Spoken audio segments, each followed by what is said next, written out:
교회를 망치는 죄가 있죠. 교회를 망치는 죄. 그게 지난주에 우리가 배웠던 시기와 분쟁이지요. 그 다음 두 번째, 교회를 완전히 부패시키는 죄가 있는데, 그것이 바로 오늘 5장에서 말하고 있는 음행입니다. 가장 무서운 죄라고 할 수 있습니다. 교회 내에서 음행이 일어났을 때에 어떻게 할 것인가 하는 것이 오늘 5장의 내용입니다.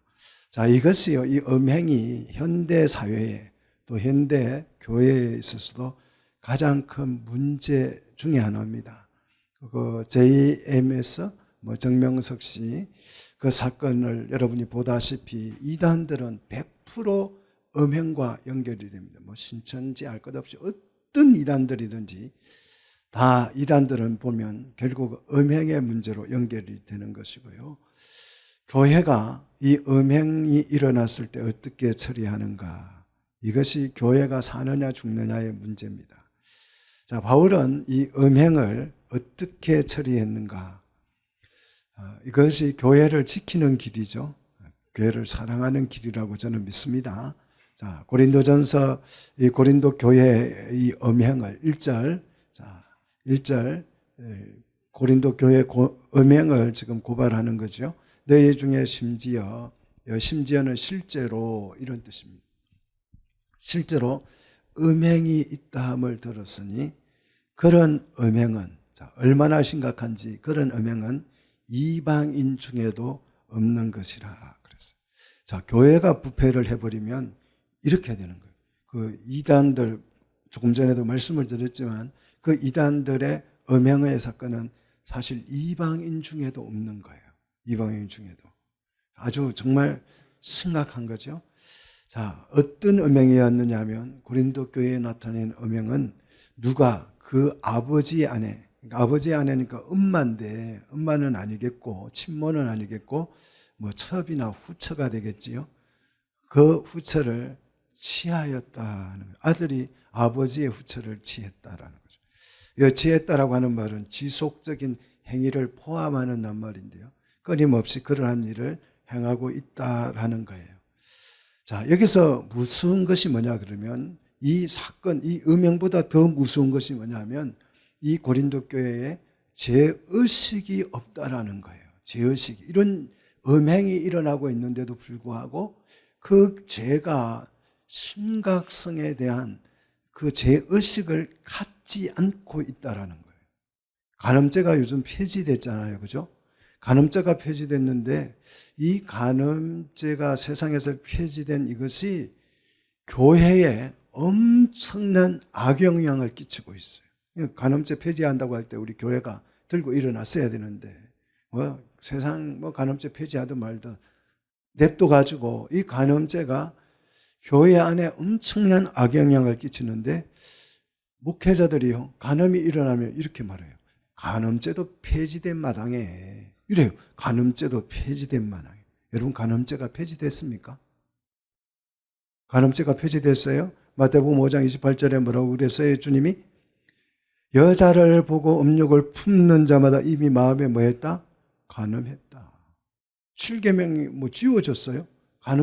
간음죄가 폐지된 거 아니에요. 하나님의 법이 이렇게 시퍼렇게 살아있는데, 하나님의 법이 정말 불꽃처럼 타고 있는데도 불구하고 간음죄가 폐지된 마당에 이렇게 얘기를 해요. 이것이 죄인데도 세상의 간음죄를 폐지하고 나니까 이게 그대로 교회 안에 들어와서 죄의식이 점점 없어지고 있다는 것입니다. 죄가요, 관용화되고요, 간습화되고요, 또 일반화돼서 이제 다 음행을 하면서 괜찮아 라고 세상은 말하고 있고, 교회에서도 그렇게 무서운 일들이 일어나고 있다는 것입니다. 죄를 죄로 여기지 않는 시대가 바로 우리가 사는 시대예요. 죄를 죄로 여기지 않는, 우리는 지금 그런 시대에 살고 있습니다. 여러분, 정신을 정말 바짝 차려야 될 때입니다. 정말 신앙의 고삐를 사정도 없이 잡아당겨서 정신을 똑바로 차려야 돼요. 왜냐하면 죄가 죄로 인식되지 않는 이 시대에 우리가 살아가면서 우리도 점점 죄에 무뎌지고 있어요. 죄의식이 무뎌지고 있습니다. 자, 죄에 대한 의식이 무뎌지는 것은 정말 무서운 일이에요. 죄의식이 무뎌지면 그런 사람을 사이코라 그러잖아요. 죄를 지면서 그 죄의식이 없는 사람. 이런 사이코패스 현상이 우리 사회 속에 정말 많이 일어나고 있잖아요. 사이코들이 그냥 대량 생산되고 있습니다. 교회 안에서도 대량 생산되고 있어요. 자, 이렇게 죄의식이 없어지고 죄의식이 무뎌지면 그 다음에 따라오는 게 뭐냐 그러면 교만입니다.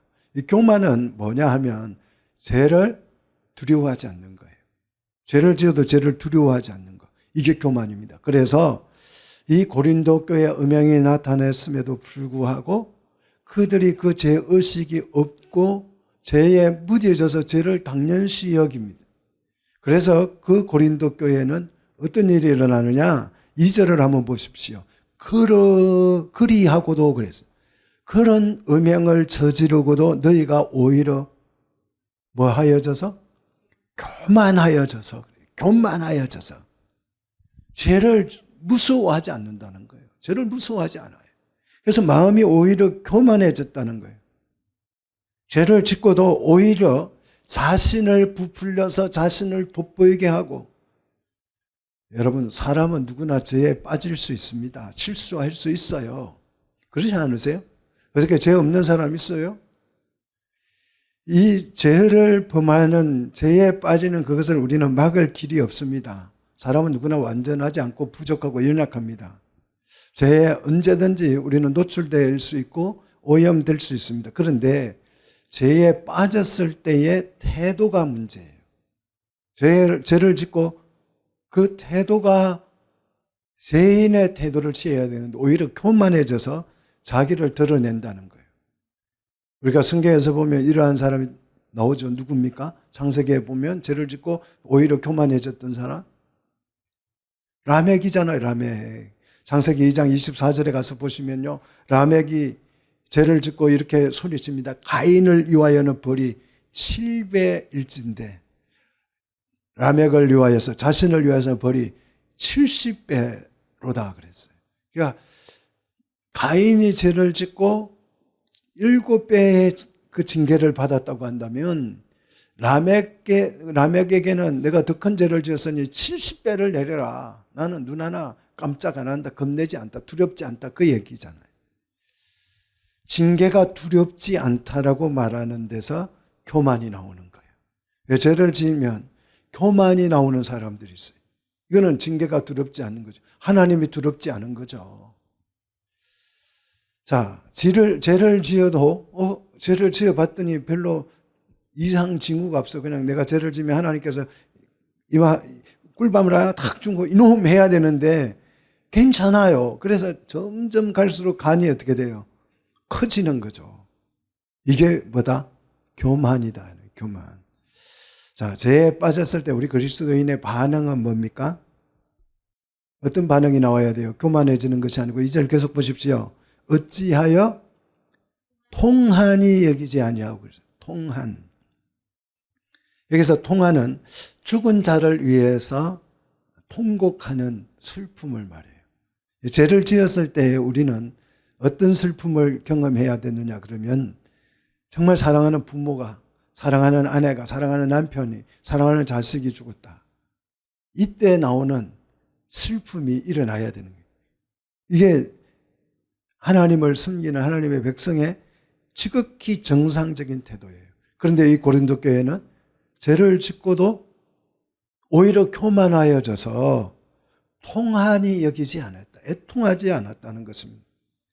자, 그 죄를 지은 직접적인 그 사람들뿐만 아니라 온 성도들이 통한이 여겨야 돼. 우리 중에 만약에 이런 죄가 일어났다면 온 성도들이 같이 뭐 해야 돼요? 애통해야 된다 이거예요. 이런 죄가 우리 중에 어떻게 해서 일어났느냐? 정말 가슴을 치면서 애통해야 합니다. 그런데 고린도 교회는 그러지 않았어요. 왜요? 죄에 무뎌져 가지고 죄의식이 없어져 가지고 죄를 지었는데도 애통할 줄 모르고 속상해하지 아니하고 분노할 줄도 모르고 그러한 사람, 그러한 그 일을 행한 자를 너희 중에서 쫓아내지도 아니했다라는 거예요. 그 죄 지은 사람을 단순 조치를 취하지도 않았다. 이게 바울이 속상해하는 거예요. 죄를 지었으면 당연히 애통을 해야 되는데 오히려 교만하여져서 그 사람을 감싸고 덮어주고 오히려 품고 있는 거예요. 애통하지도 않고. 자, 그러면 바울은 이런 죄가 일어났을 때에 그 죄를 어떻게 처리해야 된다고 말하느냐. 자, 3절을 보십시오. 몸으로는 내가 떠나 있지만 마음, 영으로는 너희와 거기 함께 있는 것 같이 이런 일을 행한 자를 어떻게 했다? 이미 판단했다. 판단했다는 말은 분리시켰다. 분리시키기로 결정했다라는 거죠. 자, 바울이 음행한 자를 판단해서 따로 분리시켰다는 이 말이 무슨 뜻인가 하면 4절에, 자, 4절 보십시오. 자, 우리 4절 한번 같이 읽겠습니다. 주 예수의 이름으로 너희가 내 영과 함께 모여서 우리 주 예수의 능력으로, 자, 이런 자들을 어떻게 했다? 5절 사단에게 내어주었으니, 이게 분리시킨 거예요.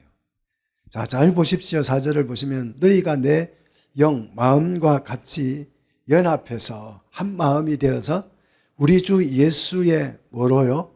능력으로. 이 죄인을 내쫓는 것도 이게 쉬운 게 아니에요. 이 죄를 짓고도 교만해진 사람을 추방시키는 것도 분리시키는 것도 정말 힘든 일이에요. 그래서 우리 힘으로 안 되고 무엇으로요? 예수의 능력이 필요합니다. 예수의 능력으로 이런 자들을 누구에게요?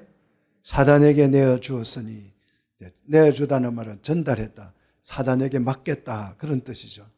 이것이 내쫓다라는 뜻이에요. 추방한다는 뜻입니다. 이 판단했다는 뜻이에요.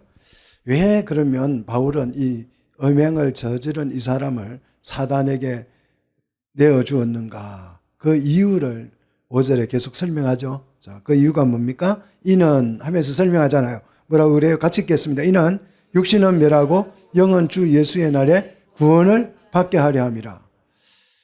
자, 우리 육신은 죽으면 이제 멸망하고 영만 구원을 받는 거죠. 육신은 죽으면 이제 멸망당하고 없어지고 영만 구원을 받는 거죠. 근데 오늘 바울은 그렇게 말하잖아요. 육신은 멸하고 영은 예수의 날에 구원을 받게 하려 함이라. 이거는 우리 성경적이지 않습니다. 이 표현이 단순히 이 표현을 그대로 얘기한다면 이 말은 무슨 뜻이냐면 육신은 사단에게 내어준다. 이 말은 뭐예요? 그 사단에게 내어주면 육신이 사단을 어떻게 해요? 사단이 육신을 어떻게 해요? 공격하겠죠. 마치 욥이 사단을 엄청나게 공격하잖아요.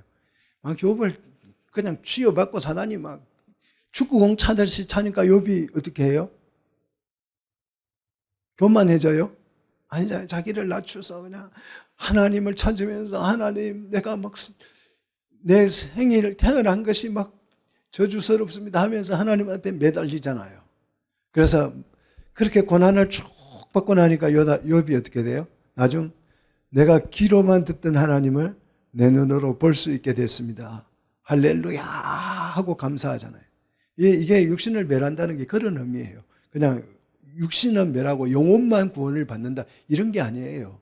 자, 육신 없는 영혼은 없고 영혼 없는 육신도 없습니다. 무슨 말인지 알겠습니까? 우리 몸은 부활하는 줄 믿으시기를 축복합니다. 예.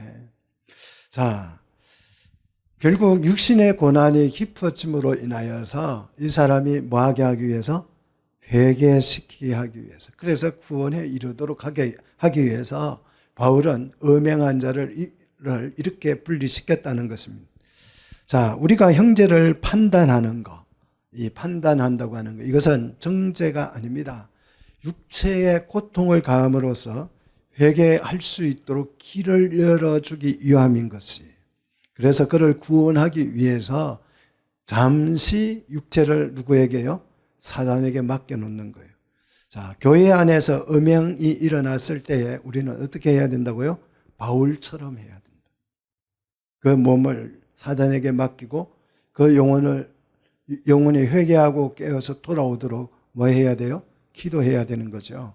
그런데 고린도 교회는 이렇게 하지 않았어요. 어떻게 했어요? 6절 보십시오. 6절. 너희가 뭐 한다? 자랑하고 다닌다. 자랑. 뭘 자랑해요? 이 음행이 일어났는데도 불구하고 이 고린도 교회는 자랑을 막 떠벌리고 다녀요. 그 자랑하는 게 옳지 않다고 지금 말하지 않아요. 무슨 자랑을 했을까요? 우리는 이렇게 큰 죄인도 그 넓은 뭐로 그리스도의 사랑으로 지금 다 품고 있어. 우리는 죄인도 사랑해 하면서 그 음행한 자를 내쫓지 않고 이렇게 품고 있는 것을 자랑한다. 이 사랑은 진짜다 가짜다. 그거는 가짜 사랑이에요. 가짜 사랑입니다. 가짜 사랑이 뭐냐? 음행을 하고도 교만한 자들을 내버려 두는 것을 말해요. 이것을 사랑이라고 말하고 이걸 은혜라고 말해요. 교회도 보면 그래요. 무슨 잘못하면 그걸 징계를 해야 되고 어떻게 해야 되는데 그냥 감싸줘요. 그러면서 주님이 우리를 용서했고 주님이 뭐 은혜가 크고 이러면서 그거는 가짜 은혜다. 실제로는 그렇게 징계하면 이 교인이 그 교회 나 그 교회 안 가요. 그 교회만 교회인 줄 아세요. 나 갈래요. 이러니까 혹시 나갈까 봐서 그냥 눈 감아주는 거예요. 그래서는 안 되는 것입니다. 그런데 저는요, 하나님을 믿기 때문에 죄를 짓고 징계를 했는데 그걸 피해서 도망가면요, 괜찮을 것 같죠? 절대 그렇지 않아요. 하나님이 시퍼렇게 살아계신 줄 믿으시기를 축복합니다. 하나님 앞에 맡기고 그 사람이 회개할 수 있도록 성경적인 그런 징계가 판단이 필요하다는 것입니다. 자, 생망해야 할 것을 고린도 교회는 오히려 사랑이라는 말로 포장을 해서 은혜라는 말로 포장을 해서 자랑을 했다라는 것입니다. 그게 옳지 않다라고 지금 바울이 지적하고 있는 것입니다. 자, 제약을 품어주면 사랑이 아니고 어떻게 돼요? 더 큰 부패가 일어나는 거지요. 그게 6절이에요.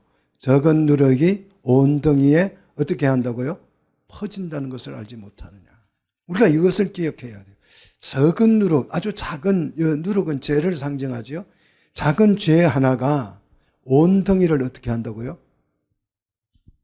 온 덩이에 그 죄가 퍼진다고요. 그래서 다 먹을 수 없게 되는 거예요. 질병도 그렇잖아요. 작은 질병 하나 놔두면 어떻게 돼요?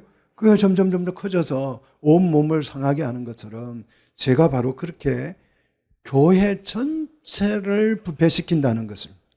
그래서 바울이 여기서 이 죄의 위험성을 지적하고 있습니다. 여러분이 잘 알다시피 가나안 땅에 들어갔던 그 여리고를 점령할 때에 아간이 범죄했을 때 하나님께서 그 범죄자를 어떻게 다루셨어요? 돌로 쳐서 그 일가족을 죽이잖아요. 야, 하나님 되게 무섭고 잔인하다. 이런 생각 안 드세요? 그러니까 아간이 죄를 지었는데 왜 일가족을 다? 그렇잖아요. 아간만 잡아다가 그 외투 한 벌 훔쳤다고. 세상에 외투 한 벌 금덩어리 하나 훔쳤다고 일가족을 몰살시키는 그런 하나님이 세상에 어디 있습니까? 예? 그렇지 않으세요? 생각해 보면. 그런데 죄가 그렇게 무서운 것이. 왜 일가족이에요? 그 장막에 거둘 때 일가족들이 다 꿈을 꾼 거죠. 아버지가 막 금덩어리 하나 들고 오니까 야, 이거 이제 우리 가나안 땅 들어가면 우리 가족은 팔자 폈다. 막 아빠가 신할산 외투가 얼마나 값진 거예요. 포도 못한 거잖아요. 그거 가져오니까 아빠 나도 한번 입어보자. 정말 좋다 이거야. 이게 왜 새털처럼 가벼워. 그 가족이 모여서 그런 죄에 동조한 것이에요. 사랑하는 성도 여러분, 이 죄라고 하는 것이 온덩이에 퍼지는 것입니다. 나만 단순히 죄짓다 이게 아니에요. 그 죄를 방치하면 온덩이에 퍼지는 것입니다. 자, 작은 죄 하나가 교회를 쑥대밭으로 만든다라는 것이 이걸 지금 지적하고 있는 것입니다. 우리가 죄를 용납하고 품어주면 교회 자체가 부패해 버리는 거죠. 자, 성도는 하나님의 뭐다? 집이고 하나님의 밭이고 하나님의 성전이라고 했어요. 우리 성도는 하나님의 집이고 하나님의 밭이고 하나님의 성전이다. 그래서 이 성전이 된 성도들은 7절에 누룩이 있다 없다. 누룩이 없는 자라. 누룩 없는 이 떡을 우리는 뭐라고 불러요? 무교병이라고 불러요. 떡병자 써가지고. 자, 누룩이 없는 자다. 성도는 누룩이 없다. 이 말은 죄가 없다라는 뜻이지요. 이렇게 뻔뻔할 수 있습니까? 우리 죄가 없어요? 죄가 있죠. 그런데 왜 바울은 죄가 없는 자라고 말을 합니까? 우리는 예수 그리스도의 보혈에 의해서, 십자가의 보혈에 의해서 우리는 죄가 모두 씻김받은 줄 믿으시기를 축복합니다.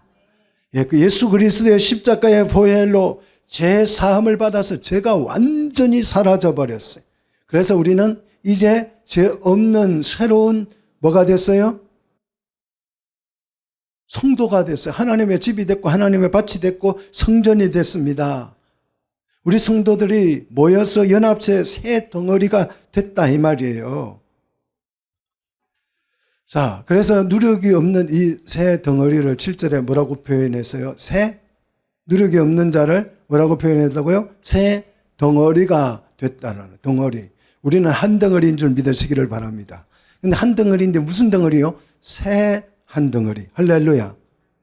자, 그래서 우리는 이 새 덩어리가 됐기 때문에 가지고 있던 이 묵은 누룩을 어떻게 해야 돼요? 버려야 하는 것이. 이 새 덩어리는 뭘 의미해요?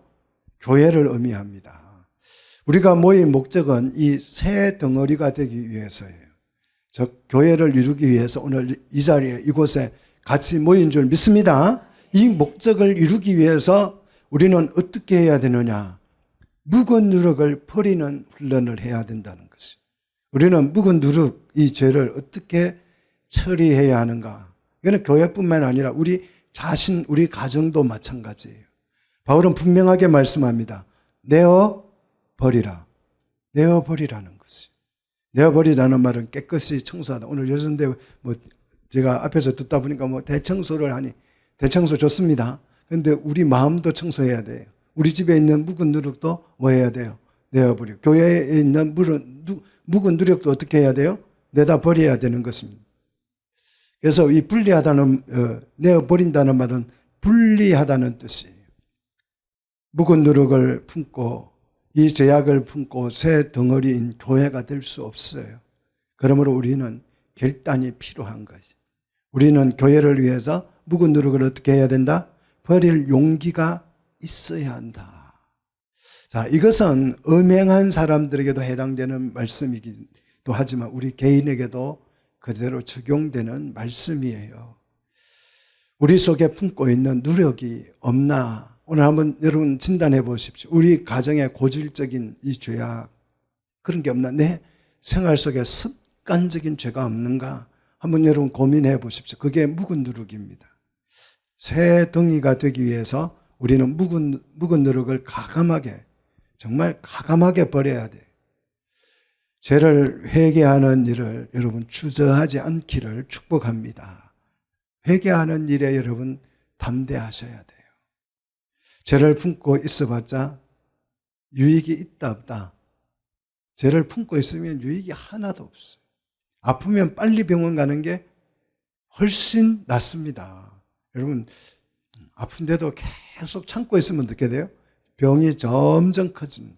죄도 마찬가지예요. 계속 죄를 품고 있으면, 회개하지 않고 품고 있으면 어떻게 돼요? 또 내일 죄를 지을 값에 그날 죄는 그날 해결하시기를 축복합니다. 자, 죄는 언젠가 우리를 어디로 끌고 가요? 죽음으로, 사망으로 끌고 갑니다. 당장 버리시기를 축복합니다. 자, 묵은 누룩을 제거하기 위해서 우리의 유월절 양 그랬죠. 우리의 유월절 양, 곧 그리스도께서 어떻게 되셨다? 희생되셨다. 이 희생이 여러분 허무해지지 않도록 우리는 죄를 어떻게 해야 돼요? 내다 버려야 하는 것입니다. 여기서 유월절 양, 이 유월절은 무교절과 연결이 되지요. 유월절은 14일 날 시작하지만 그 유월절 다음 날부터 뭐가 돼요? 무교절이 시작하죠. 그래서 유월절은 하루예요. 유월절은 하루지만 그 다음 날부터 무교절이 연결돼서 일주일간 시작되는 거예요. 그래서 이 유월절의 양은 무교절과 연결되고, 무교절은 뭘 드리는 날이에요? 무교병을 드리는 날이에요. 자, 예수님은 유월절의 양이 되어서 그리스도께서 희생됐다. 이 말은 제물로 바쳐졌다는 것입니다. 어린 양으로 바쳐졌다는 거죠. 자, 예수님의 이 희생으로 우리는 누룩이 없는 새 덩어리가 된 줄로 믿습니다.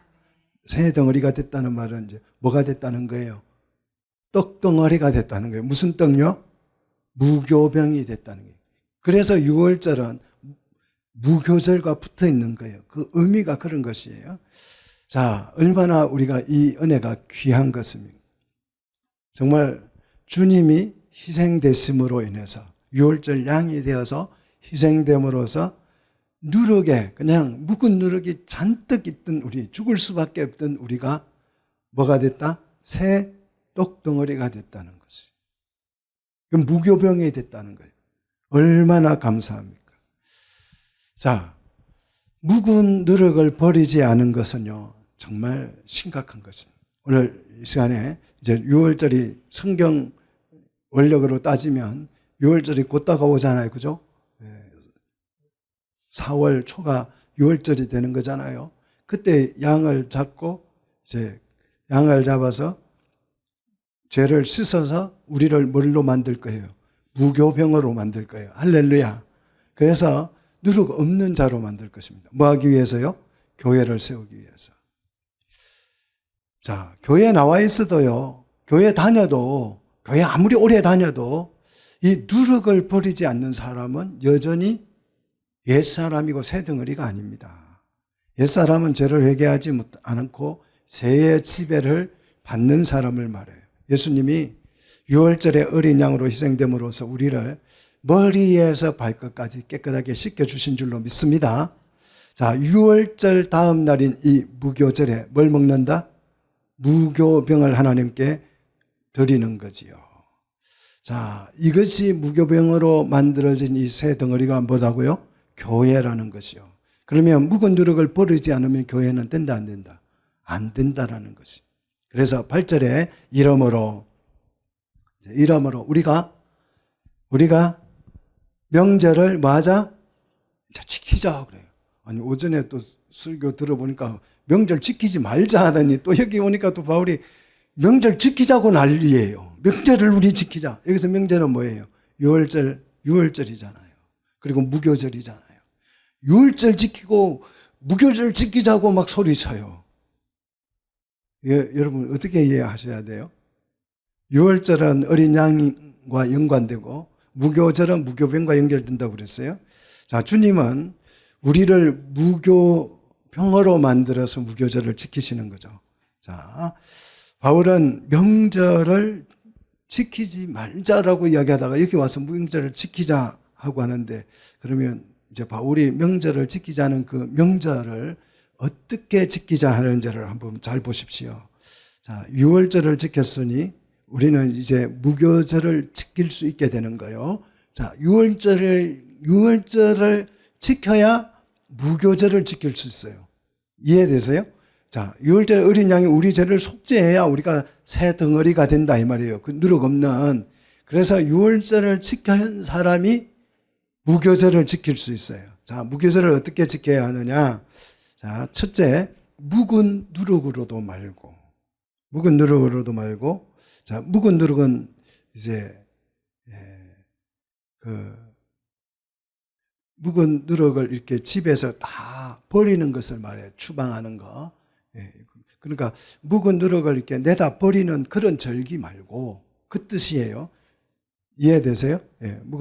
자, 그리고 두 번째는 악하고 악의에 찬 누룩으로도 말고. 여기서 악하고 악이라는 말은 결점이 있고 흠이 있는 그런 누룩으로도 말고 이런 결점투성이인 구약에서 말하는 그 누룩이라고 하는 것은 결점투성이에요. 이 누룩은 사실 어미상 죄를 상징하는 것이 이 누룩을 없앤다고 죄가 없어지는 거 아니죠. 그죠? 그러니까 이렇게 결점투성인 아무런 효과도 없는 그런 무교절 말고 어떤 무교절을 지키자고 말합니까? 누룩 없이 그 누룩 없이 오직 뭐로요?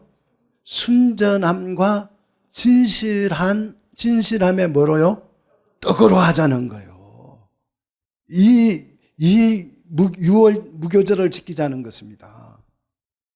구약에처럼 막 그냥 누룩을 갖다 버리고 이런 누룩, 그런 무교절 말고 어떤 무교절요?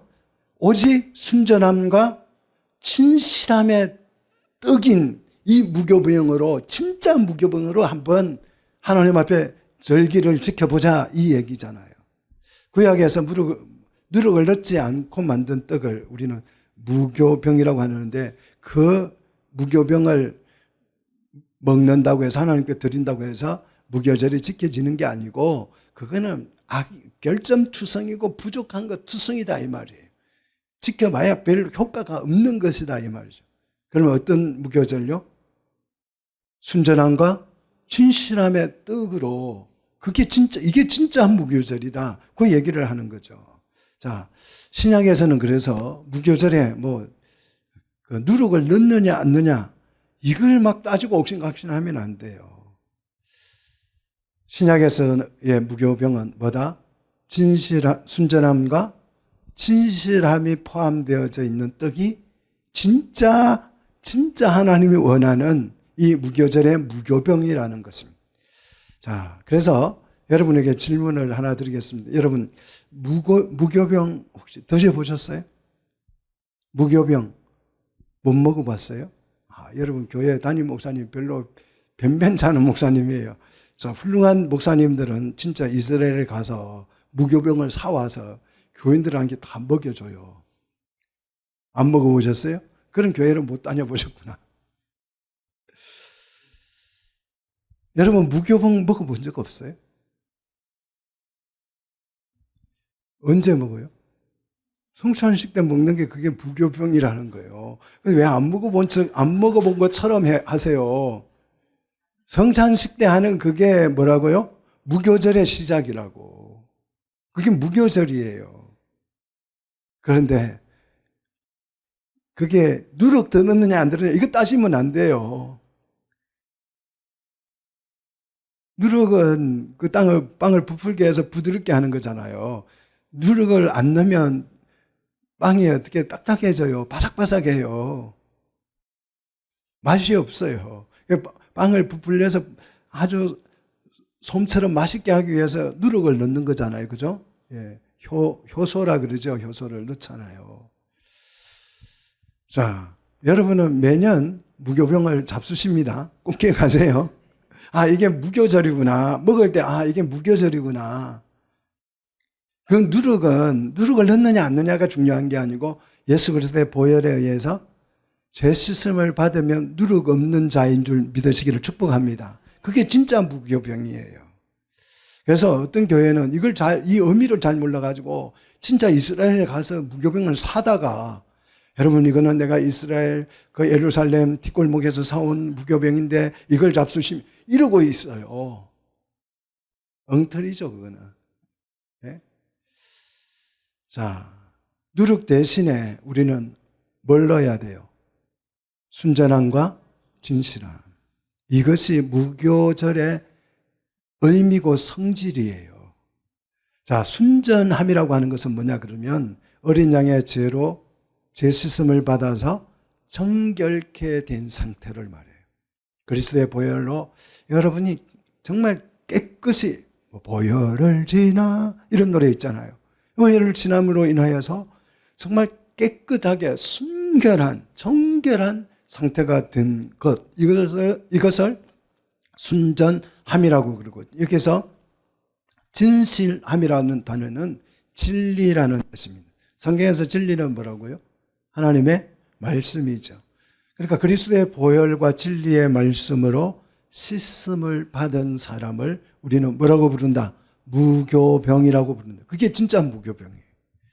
자, 무교절에는 무교병으로 하나님께 절기를 지켜야 하기 때문에 이 절기는 축제였습니다. 자, 교회를 이루는, 교회를 세워가는 첫 단추가 바로 이 무교절이에요. 그래서 교회를 이룰 때는 순전함과 진실함으로 하자.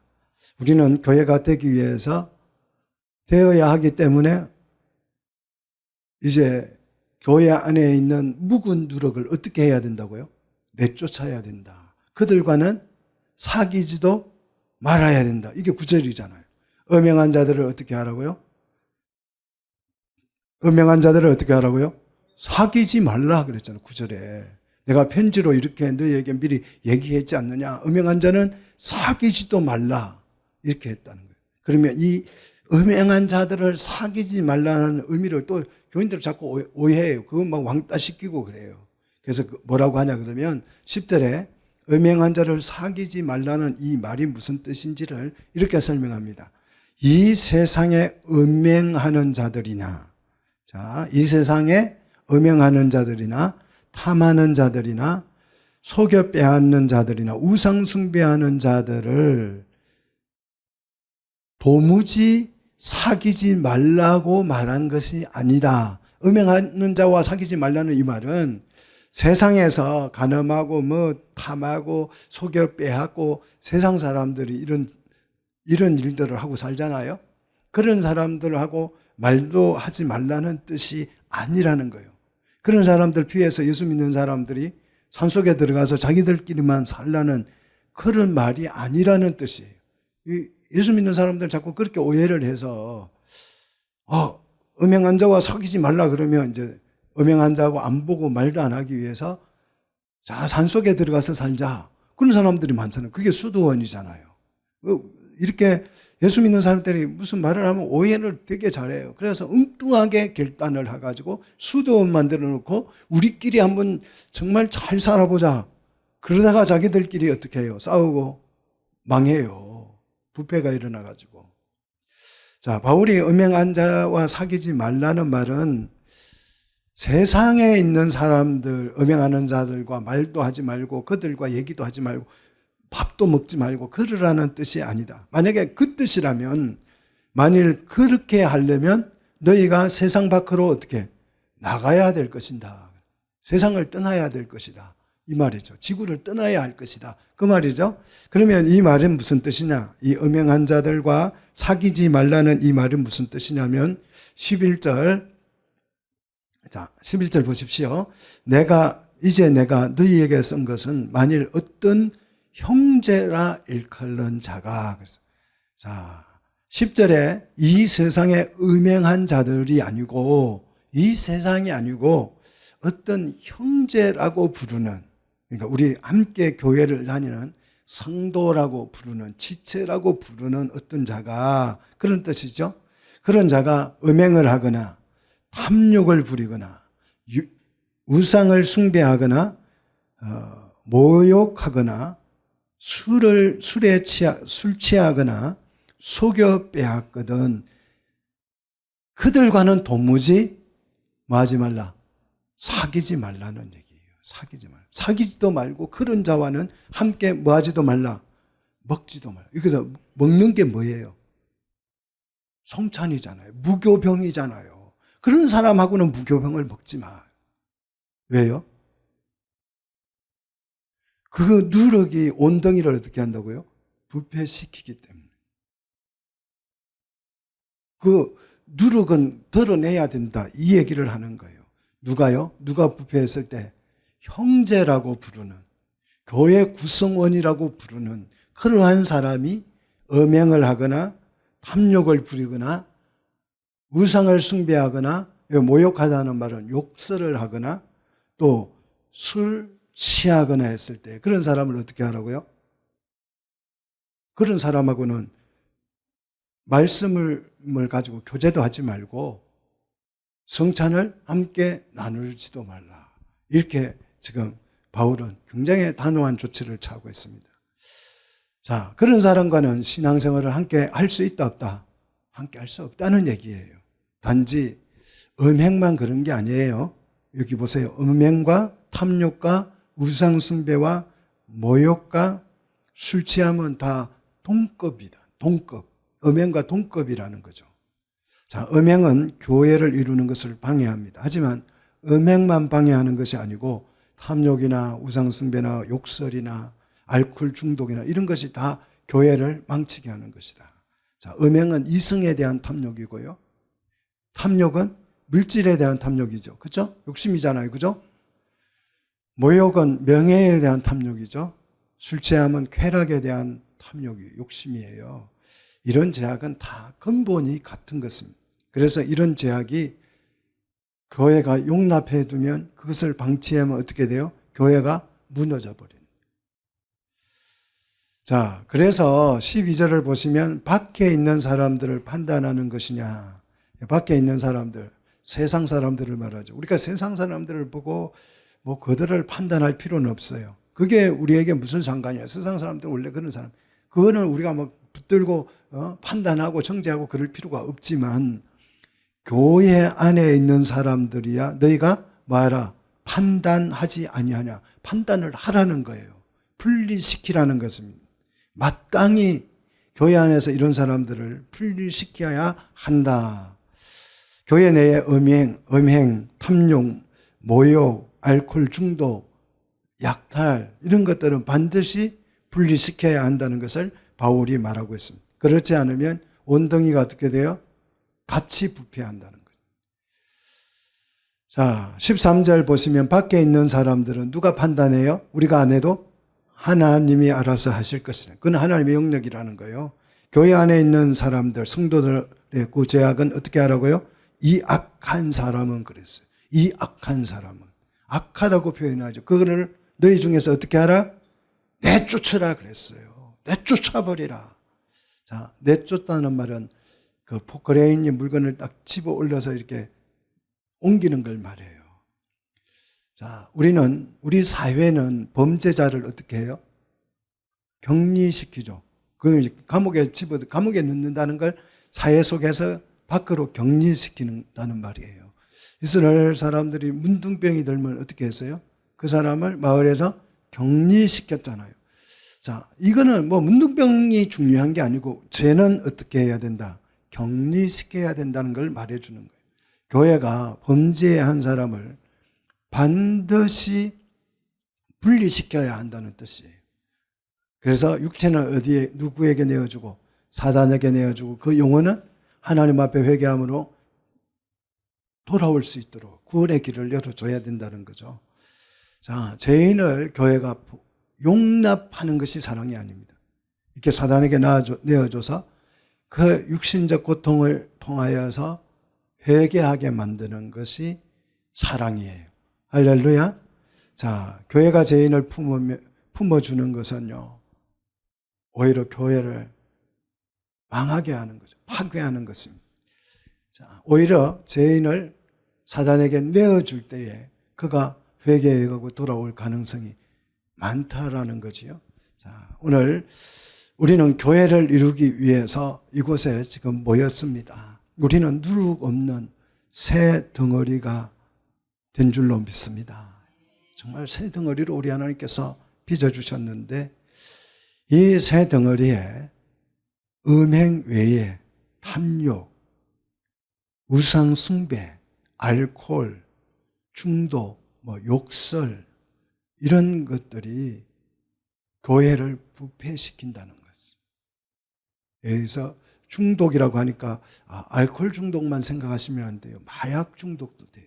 그렇잖아요. 마약 중독. 그 술 취하면 중독을 말하거든요. 그런데 이 마약도 중독이 돼요. 오히려 술 취함보다 더 강한 거죠. 그죠? 그 다음 담배에도 중독이 되기도 하고요. 또 음식에도 중독이 되기도 합니다. 몸이 막 계속 안 좋은데도 불구하고 계속 그걸 먹는 사람, 짜게 먹는 사람, 의사가 짜게 먹으면 죽어요. 그런데도 싱겁게 못 먹는 사람. 이것도 중독 증상이잖아요. 그죠? 이런 저는 중독을 이렇게 판단합니다. 내가 스스로 통제를 할 수 있으면 중독이 아니에요. 뭐 나 술 안 먹을 수 있어. 그래서 안 먹을 수 있는 사람은 중독이 아니에요. 그런데 안 먹기로 막 결심해놓고 다음날 가서 또 마시면 그건 중독이죠. 스스로 통제가 안 되면 중독이라고 봐야 합니다. 이런 중독들은 교회를 어떻게 한다? 허무는 역할을 하게 된다라는 것입니다. 교회는 세상과 다릅니다. 어떻게 다릅니까? 세상은 욕설을 죄로 취급해야 하네요. 뭐 욕해도 그걸 죄라고 말하지 않습니다. 세상은 욕을 하더라도. 우리가 얼마나 막 정치인들 대놓고 막 욕하잖아요. 그걸 다 죄로 취급하면 어떻게 감옥에 다 가야 되겠죠. 그죠? 우리 뭐 다 역대 대통령들 욕 안 해본 대통령 없지요. 다 했잖아요. 예. 근데 교회 안에서는 욕설을 죄로 취급합니다. 세상에서 술 취했다고 뭐 전두환 때나 잡혀갔지만 지금은 잡혀갑니까? 안 잡혀갑니까? 죄가 아니에요. 술 취해도. 고주망태가 돼가지고 땅에 들어 누워도 죄로 취급하지 않습니다. 그런데 성경에서 술 취함을 뭐로 여긴다? 음행한 것과 같은 죄로 여긴다라는 것이. 자, 세상하고 교회는 이렇게 다른 것이에요. 절대 다른 것입니다. 우리는 새 덩어리인 줄 믿으시기를 축복합니다. 자, 말씀의 통치가 중독자에게는 먹히지가 않아요. 중독된 사람에게는 뭐 술에 중독, 어디에 중독되든지 하나님의 말씀이 선포해도 그 말씀이 먹혀요, 안 먹혀요? 안 먹혀요. 음행한 사람의, 음행에 중독된 사람은 하나님의 말씀을 아무리 선포하고 뭐 간음하지 말라 시키면 갖다 대봐야 콧방귀도 안 끼죠. 라멕처럼 가인 70배, 7배, 나는 70배도 괜찮아. 이렇게 나오는 거예요. 말씀의 통치가 안 되기 때문에 이 사람은 교회를 이룰 수 없다라는 것이. 자, 우리가 하나님의 말씀 앞에서 이 말씀을 따라가야 될 줄로 믿습니다. 그래서 교회를 정말 이루어내는 우리 귀한 성도들이 되시기를 주의 이름으로 축복합니다. 기도하겠습니다.